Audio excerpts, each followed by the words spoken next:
Jail से छूटने के घंटों बाद ही तुर्की के अखबार जमहूरियत के चेयरमैन ने आज़ादी सहाफत के हक में एक मुजाहरे में शिरकत की। उन्होंने 500 रोज की कैद काटी है। उन्हें और 12 दीगर सहाफियों को दहशतगर्द तंजीमों की मदद के इल्जाम में मुतादिद सजाएं दी गई थी।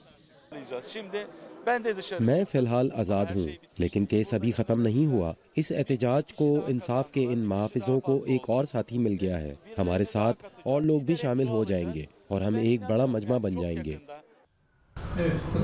एमनेस्टी इंटरनेशनल का कहना है कि तुर्की का मीडिया इंसानी हुकूक के लिए लड़ने वालों में पेश है। तुर्की में बगावत की कोशिश के बाद से कम 120 मीडिया कारकुनों और सहाफ़ियों को जेल में डाला गया है। इंसदादी दहशतगर्दी के कवानीन सहाफ़ियों को खामोश करवाने और आज़ाद सहाफ़त को ख़त्म करने के लिए इस्तेमाल किए जा रहे हैं।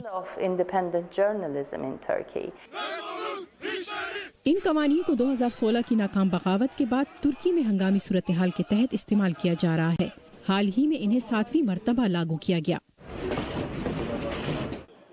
एमनेस्टी इंटरनेशनल का कहना है कि तुर्की की सिविल सोसाइटी की अक्सरियत भी अब खामोश हो गई है। अवामी इज्तिमात पर पाबंदी आयद है। 1 लाख से ज्यादा लोग तफ्तीश का सामना कर रहे हैं। 50,000 ज़ेरे इल्तिवा मुकदमे में और 1,07,000 सरकारी मुलाजमीन को फारिग कर दिया गया है। एमनेस्टी इंटरनेशनल के बहुत से अहलकार इंसानी हुकूक के कारकुनों के साथ सलाहों के पीछे हैं। 800 से ज्यादा अफराद को शाम के इलाके अफरीन में तुर्की के हालिया फौजी ऑपरेशन की मुखालफत पर हिरासत में लिया गया है।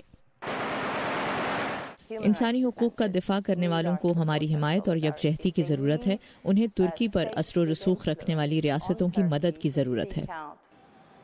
एमनेस्टी इंटरनेशनल की रिपोर्ट से पहले अक़वाम मुत्तहिदा और यूरोपीय यूनियन भी तुर्की पर वहाँ इंसानी हुकूक की सूरत हाल के बारे में सख्त तनकीद कर चुके हैं।